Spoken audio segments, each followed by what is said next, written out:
ओम शांति। क्या जन्म लेते ही मौत और उम्र लिखी जाती है?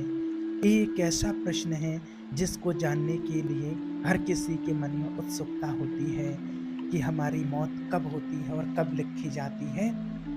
कितने समय के लिए हम इस दुनिया में आए हैं, या फिर हमारे परिवार से जब कोई चला जाता है, किसी की अकाल मृत्यु हो जाती है, तो लोग कहते हैं, क्या इतने समय के लिए ही आए थे? ऐसा क्यों हुआ? भगवान ने इतनी उम्र के लिए ही क्यों भेजा था? या फिर जैसे किसी के अचानक कुछ हो जाता है, कोई सुसाइड कर लेता है, या फिर एक्सीडेंट हो जाता है, या कहीं से गिर के फांसी लगा के कुछ ना कुछ किसी कारण बस अपने शरीर को नष्ट कर लेते हैं, या किसी ने कुछ बोल दिया, किसी ने गुस्सा कर लिया अपने बच्चों के ऊपर, पति के ऊपर, पत्नी के ऊपर, और उसने फिर जाके सुसाइड कर लिया। तो लोगों को बहुत पश्चाताप होता है कि अगर हम ऐसा नहीं बोलते, या हम उनको रोक लेते, या कुछ कर लेते, तो ऐसे लोग बहुत डिस्टर्ब रहते हैं कि मेरे कारण ऐसा हुआ है। अपने आप को दोषी समझने लगते हैं कि मेरे कारण उसकी मौत हुई है, मैं ऐसा नहीं बोलती, मैं ऐसा नहीं बोलता, या मैं उसको वहाँ नहीं जाने देता, या मैं रोक लेता, या आज मैं घर पे ही होता, आज बाहर नहीं जाता, तो शायद उसकी मौत नहीं होती। तो इन्हीं सारे सवालों का जवाब आपको आज इस वीडियो में मिल जाएगा।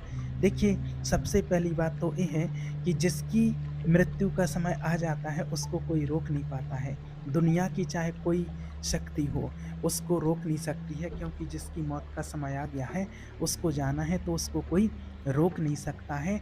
चाहे आप कितने भी प्रयास कर लें, कितनी भी कोशिशें कर लें, लेकिन सारी कोशिशें आपकी नाकाम हो जाएँगी। आप उसको रोक नहीं सकते हैं, 1 मिनट भी ज़्यादा नहीं रोक सकते हैं। इसका आपको जवाब एक उदाहरण के माध्यम से बताते हैं। एक बार भगवान श्री नारायण विष्णु भगवान गरुड़ पर सवार होकर के और भोलेनाथ से मिलने के लिए कैलाश पर्वत पर गए। कैलाश में गुफा के बाहर गरुड़ को छोड़कर और श्री नारायण अकेले ही भोलेनाथ से मिलने के लिए अकेले गुफा में चले गए। बाहर अकेले गरुड़ जी कैलाश की अपूर्व प्राकृतिक शोभा को देख करके मंत्रमुग्ध थे। इसी दौरान उनकी दृष्टि एक खूबसूरत छोटी चिड़िया पर पड़ गई। बहुत ही खूबसूरत एक छोटी सी चिड़िया थी, मनमोहक चिड़िया, बहुत ही सुंदर थी। गरुड़ के सारे विचार उनकी तरफ केंद्रित होने लगे। उसी समय मृत्यु के देवता भी वहां भगवान भोलेनाथ से मिलने के लिए कैलाश पर्वत पर पहुंचे, और गुफा के अंदर जाने से पहले उन्होंने उस छोटी चिड़िया को बड़े आश्चर्य की दृष्टि से देखा। छोटी चिड़िया को, उस पक्षी को गरुड़ जी समझ गए कि इस चिड़िया का अंत निकट है, और यमदेव कैलाश से जाते उसे अपने साथ यमलोक ले जाएंगे, ऐसा गरुड़देव विचार करने लगे। अब गरुड़ जी को चिड़िया पर बहुत दया आई, और वो इतनी छोटी-सी और इतनी सुंदर चिड़िया को अपनी आँखों के सामने ही मरता हुआ नहीं देखना चाहते थे। उन्होंने चिड़िया को अपने पंजों में दबाया और कैलाश से हजारों कोसों दूर एक जंगल में छोड़ कर के आए। उन्होंने मन में विचार कर लिया कि मुझे कुछ भी करना पड़े, कितना भी प्रयास करना पड़े, लेकिन मैं इस छोटी-सी चिड़िया को मरने नहीं दूँगा। और इसी विचार से वो कि इसकी मौत ना आ पाए, उसके कारण ही कि इसको यमलोक अपने साथ ना ले जा पाएँ, इसी के कारण उन्होंने अपने पंजों में दबाया, और कितने ही हजारों कोस दूर एक बहुत घने जंगल में एक चट्टान के ऊपर छोड़ कर के उसको आ गए, और वापस कैलाश पर्वत पर आ गए। अब क्या होता है, थोड़ी देर के बाद जब यम भोलेनाथ से मिलकर के और फिर बाहर जैसे ही आते हैं गुफा के बाहर, तो उन्होंने पूछा, गरुड़ देव ने पूछा, आश्चर्य भरी नज़र से पूछा यमदेव से कि उन्होंने इतनी आश्चर्य भरी नज़र से उस छोटी-सी इतनी सुंदर सी पक्षी चिड़िया को क्यों देखा था? यमदेव बोले, गरुड़, जब मैंने उस चिड़िया को देखा, तो मुझे ज्ञात हुआ कि वो चिड़िया कुछ ही पलों में यहाँ से हजारों कोस दूर एक नाग के द्वारा खा ली जाएगी। मैं सोच रहा था कि वो इतनी जल्दी वो चिड़िया हजारों कोस की दूरी पर, और यहाँ से हजारों कोस की दूरी पर वो कैसे पहुँचेगी? मैं यही सोच रहा था, और यही मैं विचार कर रहा था, और यही विचार करते-करते मैं अंदर भोलेनाथ से मिलने के लिए चला गया था। और मैं लौट कर के आया हूँ, और जब देख रहा हूँ कि वो चिड़िया यहाँ नहीं है, तो निश्चित ही वो मर चुकी होगी। जब जहाँ उसकी मृत्यु लिखी थी और उस स्थान पर वो कैसे पहुँच गई, और निश्चित है कि वो वहाँ पहुँच गई होगी और वो मर चुकी होगी, उसकी मृत्यु का समय हो गया। अब गरुड़देव समझ गए थे कि मृत्यु टाले नहीं टलती है, चाहे आप कितनी ही चतुराई क्यों न कर लो। इसलिए भगवान कहते हैं कि करता तू वह है जो तू चाहता है, परंतु होता वह है जो मैं चाहता हूँ। कर तू वो जो मैं चाहता हूँ, फिर होगा वो जो तू चाहता है। आज इंसान बहुत अपनी इच्छाएं रखता है, लेकिन उसके अनुसार होता कुछ नहीं है। होता वही है जो उसके कर्म के अनुसार उसके भाग्य में लिखा हुआ है। इसलिए मृत्यु कभी टाले नहीं टल सकती है। आज उन लोगों के लिए है, बहुत सारी माताएं बहनें अपने बच्चों के दुख और दर्द से परेशान हैं, पीड़ित हैं। इसलिए ही आज का ये वीडियो बनाया है, और उदाहरण सहित आपको समझाने के लिए, क्योंकि वो ये समझते हैं कि हमारे कारण हमारे बच्चों की मृत्यु हुई है। हम उनको ऐसा ना बोलते, हम वहाँ ना जाने देते, तो शायद उनकी मृत्यु नहीं होती।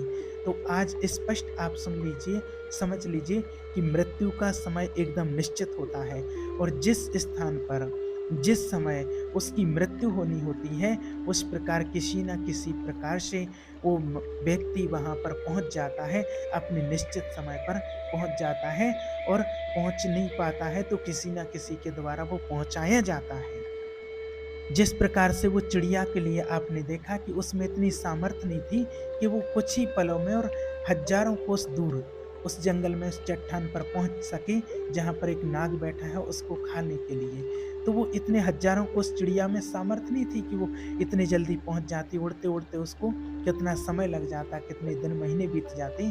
लेकिन गरुड़ देव के लिए तो कुछ भी समय नहीं लगता था, और गरुड़ देव ने वहां पहुंचा दिया। किया भला, उन्होंने तो यही चाहा कि इसकी मृत्यु ना हो जाए, लेकिन उसकी मृत्यु थी। इसलिए जो होना होता है, इसी के लिए कहा जाता है विधि का विधान, कि वो टाले नहीं टलता है।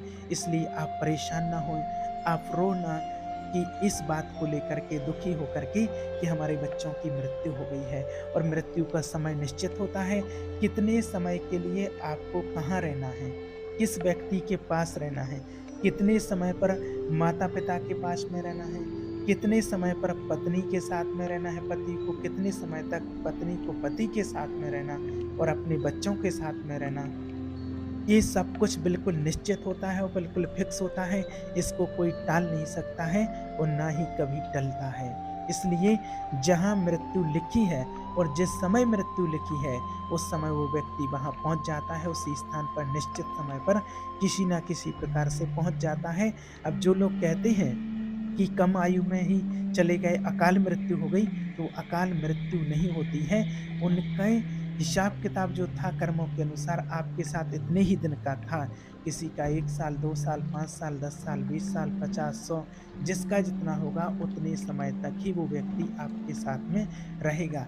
इसलिए आप चिंतित ना हो, और आपके चिंता करने से ना तो किसी की मृत्यु हो सकती है और ना किसी की जान बच सकती है। वो मृत्यु टाले नहीं टल सकती है। जो होना है उसको कोई रोक नहीं पाया है आज तक। इसलिए जन्म लेने के साथ ही व्यक्ति की मृत्यु का समय तय हो जाता है। मौत से हर कोई डरता है, लेकिन मौत का अनुभव व्यक्ति को जीवन की सच्चाई बता जाता है। लोगों को यह जानने की जिज्ञासा कम नहीं होती कि आखिर मृत्यु के बाद फिर क्या होता है, कहाँ चले जाते हैं। ऐसे लोग भी हुए हैं जिन्हें मृत्यु का कितने लोगों को पहले से भी आभास हो गया, आभास हो जाता है। यह आपको ऐसे आभासों और अनुभवों के बारे में ही आपको बताने जा रहे हैं, जो कि मृत्यु के तुरंत पहले भी महसूस किए जाते हैं। जब आपको ये महसूस हो जाए कि आपकी ज़िंदगी अब कुछ ही पलों की है, तो आपका वह अनुभव अद्भुत होता है। हर किसी को यही लगता है कि सबका भाग्य पहले से ही लिखा हुआ होता है। इसी भाग्य में यह भी लिखा हुआ होता है कि मृत्यु कब होनी है, यानी कि व्यक्ति की मौत कब होनी है। यानी कि सबके हिसाब से हर व्यक्ति की मौत उसी समय तय हो जाती है, जब वो अपने कर्मों के अनुसार अपने भाग्य को लिखता है। जन्म का समय या मरण का समय हो, सब कुछ पहले ही तय होता है अपने कर्मों के अनुसार। मृत्यु का समय निश्चित है और समय निश्चित है, इसके लिए लोग बहुत सारे अनुमान लगाते हैं, लेकिन विश्वास बहुत कम लोगों को होता है।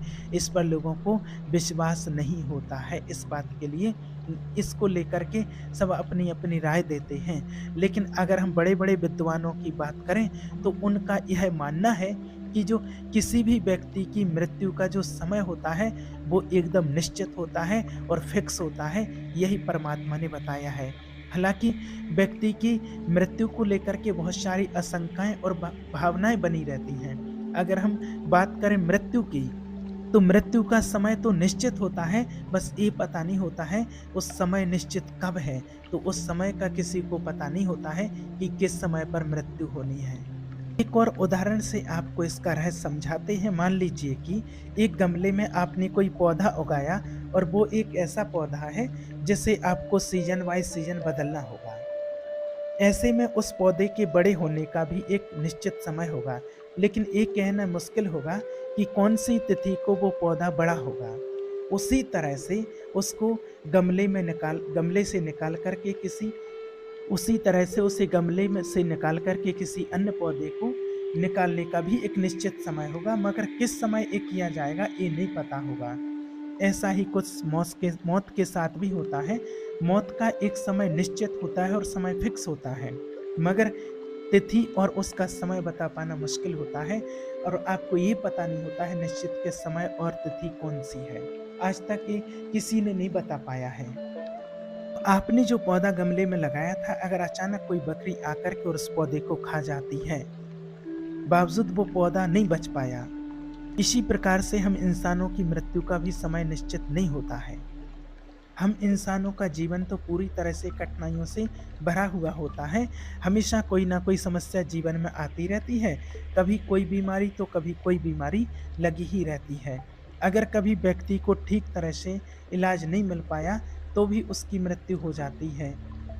और इसके लिए लोग अकाल मृत्यु समझते हैं। किसी का एक्सीडेंट हो जाना, किसी का ज़हर खा लेना, किसी का छत से नीचे गिर जाना आदि, इसी सब के लिए लोग कहते हैं अकाल मृत्यु। इसमें कहते हैं कि व्यक्ति के मरने का समय निश्चित नहीं होता है, लेकिन वास्तव में आपको बता दें कि कोई भी ये अकाल मृत्यु नहीं होती है। सिर्फ़ ये हमें कहने के लिए अकाल मृत्यु होती है, बल्कि उस आत्मा की जो छत से गिरा है या जिसने फांसी लगाई है, जिसने ज़हर खाया है, जिसका एक्सीडेंट हुआ है, उसकी मौत इसी तरह से लिखी गई थी, इस तरीके से आपकी मौत होगी। इसलिए कोई ऐसा विधान बना कि वो छत से गिरना पड़ा, इसलिए ऐसा कोई अपने आप में ऐसे संकल्प बन गए। किसी ने अपने पूर्व जन्म में कोई ऐसा पाप किया था, किसी ने आपकी वजह से फांसी लगाई थी, किसी ने आपके कारण से परेशान होकर के ज़हर खाया था, किसी ने आपके कारण सुसाइड किया था, आपके भय के कारण, आपके डर के कारण, या आपने किसी से कुछ ऐसा बोला था जिसके कारण वो सहन नहीं कर पाए और वो छत से गिर गया था, ज़हर खाया था। किसी न किसी प्रकार से आपके कारण सामने वाले ने अपने शरीर को नष्ट किया था और उसकी मौत हो गई थी, तो ठीक वैसे ही आपकी इस टाइम पर मृत्यु होगी, जैसे कि आपने उस टाइम पर उस व्यक्ति के लिए जो दिया था, जैसा किया था और उसने अपने शरीर को नष्ट किया था, तो वो समय था और अब आपकी भी मृत्यु का समय है और ये समय निश्चित होता है और ये किसी को पता नहीं होता है कि कब क्या किसको हो जाए। इसीलिए कहते हैं कि अकाल मृत्यु, लेकिन अकाल मृत्यु कोई होती नहीं है।